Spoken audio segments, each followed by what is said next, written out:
Initially, I was just like, my chest was too hard. I couldn't remember what was happening. So I just took saying my chest like hurts when I sleep. Day and night, it started becoming more vivid. If I used to open my eyes, like I'd see like demons or whatever. One very distinct one was like hands like holding my face and pulling me inside something. Like then I used to have the basketball in a plastic bag in my room. And I remember once I thought that the ball was bouncing in the plastic. Lots of different things that seemed like dead or family members and didn't very bad. Why do you care for me when we all fall asleep? Where do we go?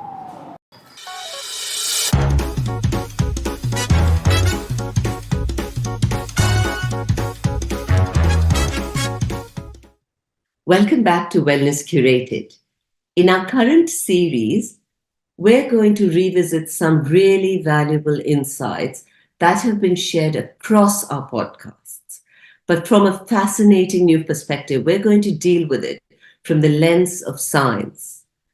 But before I start with the podcast, I'd like to request you to please subscribe and rate my podcast, because that is what enables me to get more and more speakers and to provide you this podcast for free. Today, I'm going to talk to you about something which is so essential to our lives, and we still struggle with it. I'm going to talk to you about sleep.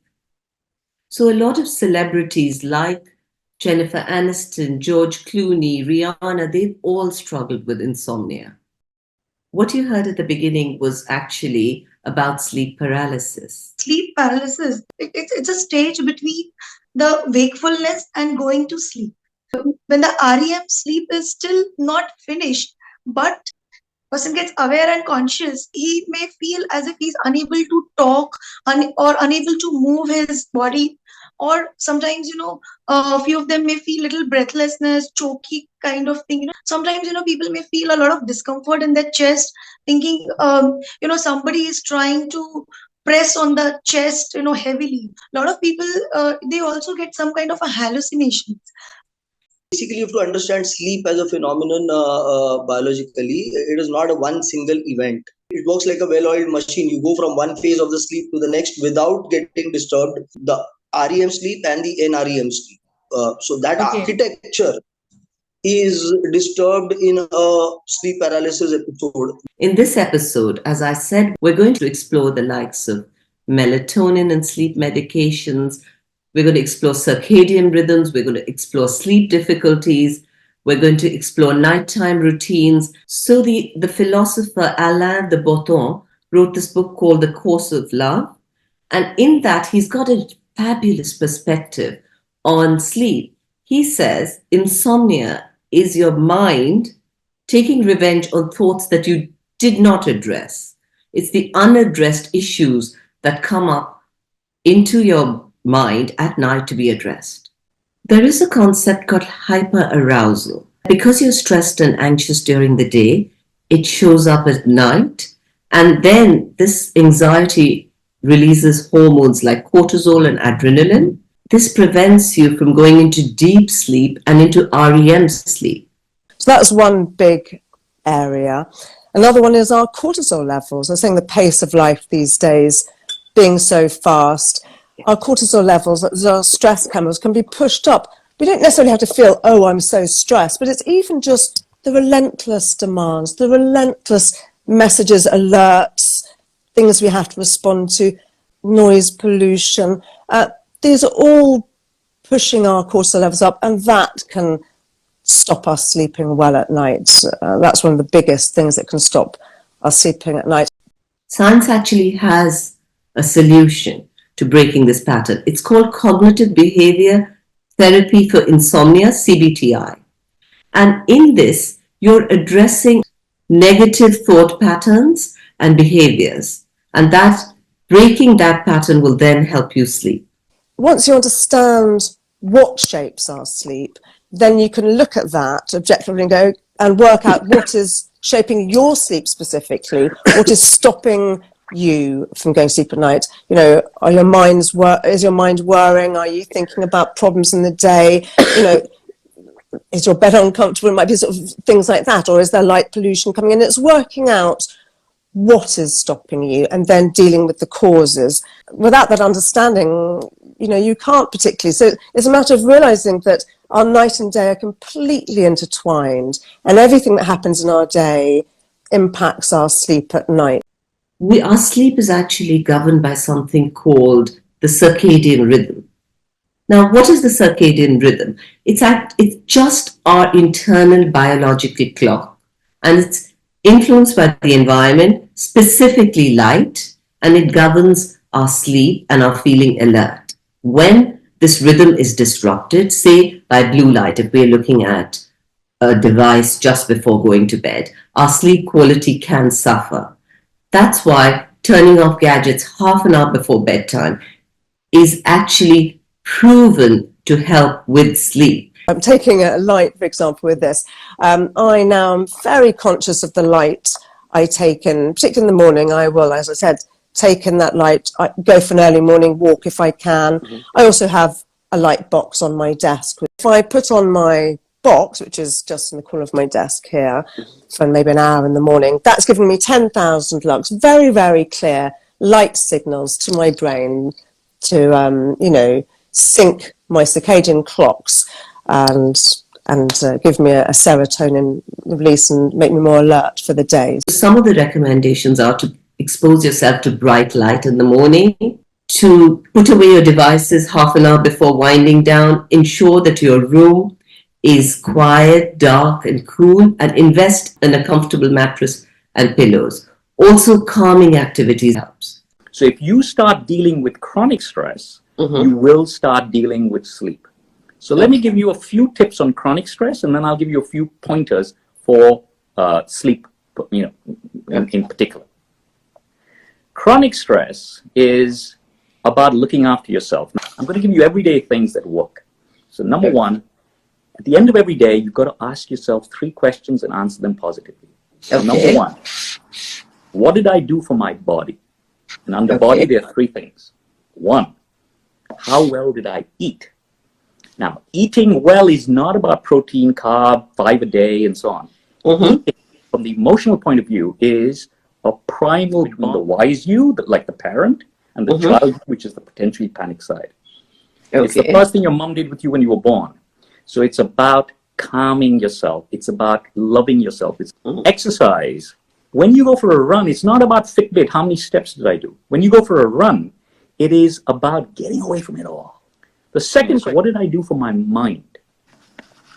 When you exercise the mind, when you feed it stuff that is inspirational, you have a certain distance from your stressors. And the third is, what did I do for my soul? I'm going to give you a quick exercise here. One quick little way of stilling the mind. It's a difficult exercise, more difficult than it sounds. Trying to count up to, let's say, 25 breaths without losing focus. Just spend a little time and try and count up to 25 breaths without losing focus. Why does that calm you? Because one thing that happens when we are in stress mode is this scattered mind. What's going to happen here? What's going to happen there? Oh my God, what about that? But when we just focus on the breath, even for a short period of time, everything calms down. All right. That's the first thing, is get your day together. Right. But now I'm going to give you a few tips for sleep specifically. All right. Now, the first one is, I'm going to take you through the day, because getting sleep right is not just getting the evening right, it's getting the day right. Okay.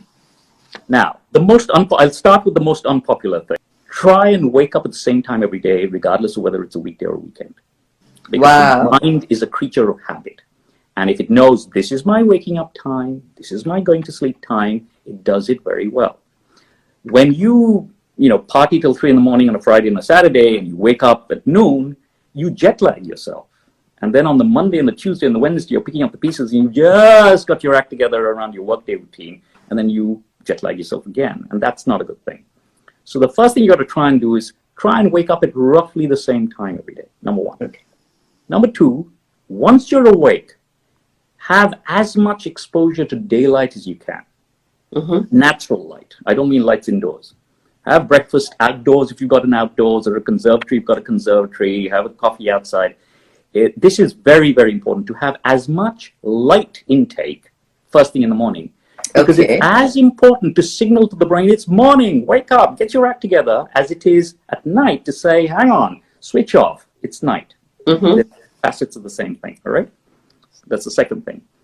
The third thing is keep yourself calm through the day by breathing. Now, how do I remember to breathe through the course of a day? It's not a habit. I mean, I'm breathing a little bit, but I'm not breathing optimally. So take one deep breath before any significant new activity in the day. So I sit down to do my emails. Who am I emailing? I sit down to lunch. What am I eating? Etc., etc., etc. All right? One deep breath, and what we're doing is it's called anchoring. We're linking the breath to the activity, and a few times you do it manually, you got to think about it, but after a while it becomes a habit. It's a bit like you get in the car, you put on the seatbelt now without thinking about it. Sleep is not just one long stage all night. One thing falling asleep, but then people wake up in the middle of the night and they're like, no matter what we do, we can't go back to sleep. So what do you suggest for that? Yes, well, again, it's looking at causes, and taking preemptive action during the day. So it's called, fragmented sleep is when we wake up in the night, and it can make us really tired the next day if we haven't had that restorative sleep, if we wake up too many times. So there can be things as simple as caffeine and alcohol. They disrupt and fragment our sleep, as does cortisol. Cortisol fragments our sleep. So it's looking at the causes. What can you do in the day to help set that up and stop it happening?